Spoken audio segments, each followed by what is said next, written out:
Bismillahirrahmanirrahim. Assalamualaikum warahmatullahi wabarakatuh. Sebelumnya saya Syahidna Fauzan Azim, izin pada kesempatan kali ini untuk mempresentasikan jawaban ujian akhir semester pada mata kuliah Filsafat Dakwah.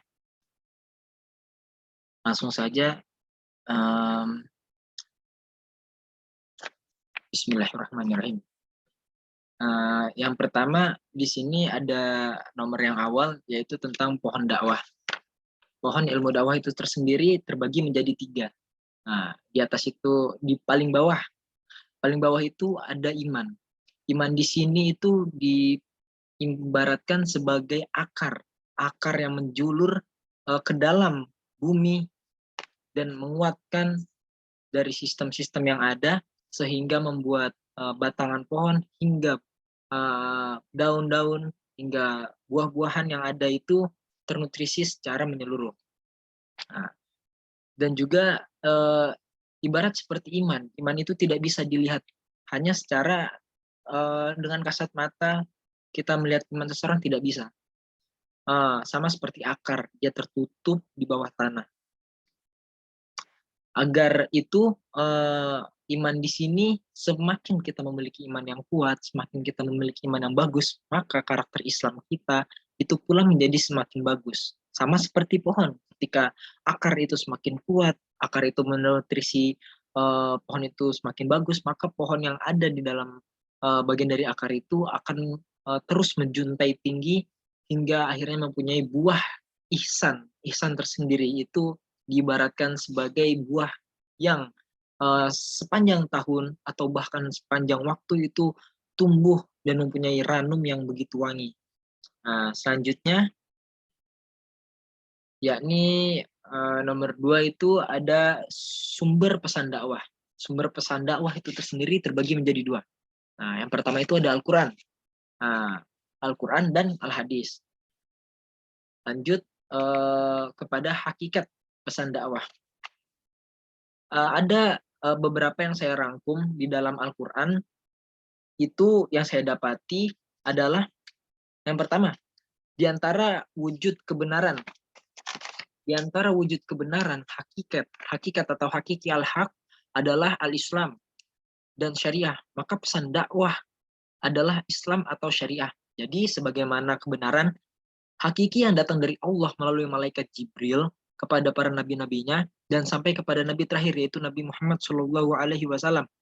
Pesan dakwah ini dalam Al-Quran diungkap dengan tema yang beragam yang menunjukkan fungsi kandungan ajarannya. Misalnya dalam Al-Quran surah An-Nahl ayat 125 disebut dengan sabili rabbika, jalan Tuhanmu.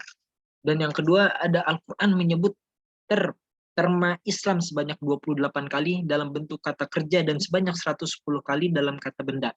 Yang secara eksplisit dalam bentuk kata al-Islam sebanyak 6 kali.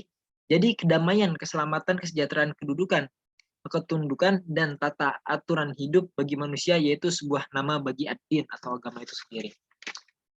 Selanjutnya yang ketiga yang saya dapati, sumber utama ajaran Islam sebagai pesan dakwah adalah Al-Quran itu sendiri yang memiliki maksud spesifik.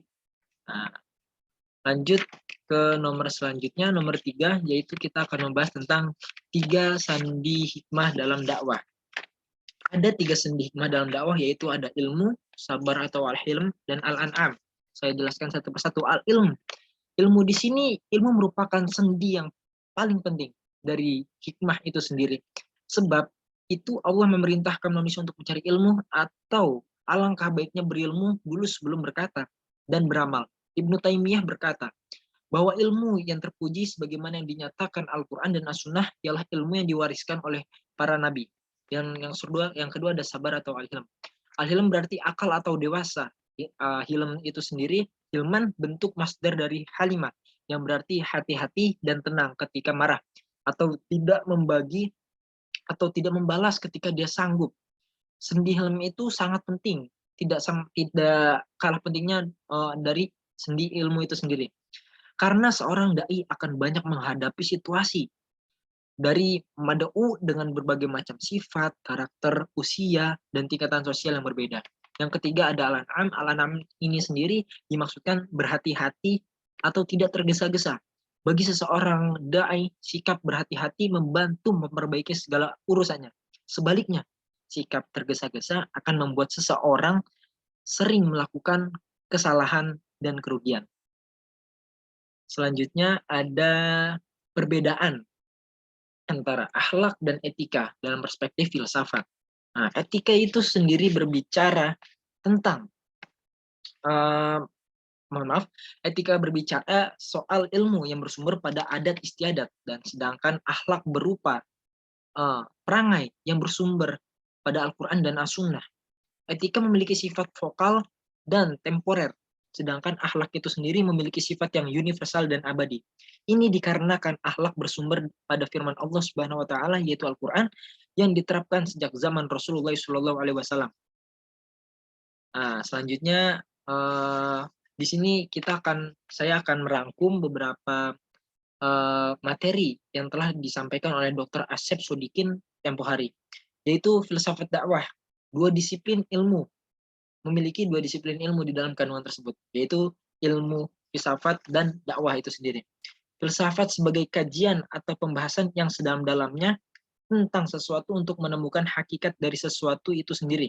Nah, sedangkan dakwah itu sendiri adalah perintah mengadakan seruan kepada sesama manusia untuk kembali dan hidup sepanjang ajaran Allah yang benar dengan penuh kebijaksanaan dan nasihat yang baik. Nah, di sini ada ciri khas filsafat. Ada 4, kritis, radikal, universal, dan sistematis.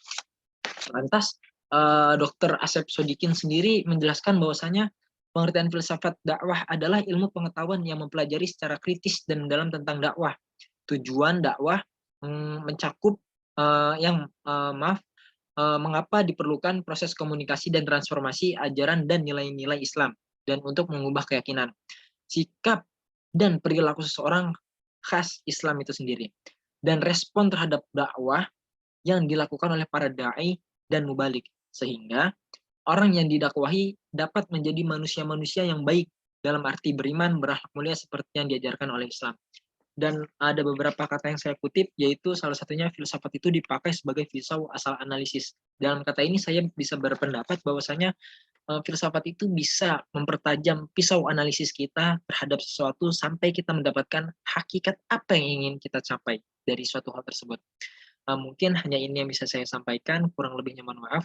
Nas'alullah subhanahu wa taufiq wa sadat, kama nas'aluhu ayaj'alana minal ladzina yastami'una al-qawla fayattabi'una ahsana wa yarhamu 'alal khair wa afa minkum. Wassalamualaikum warahmatullahi wabarakatuh.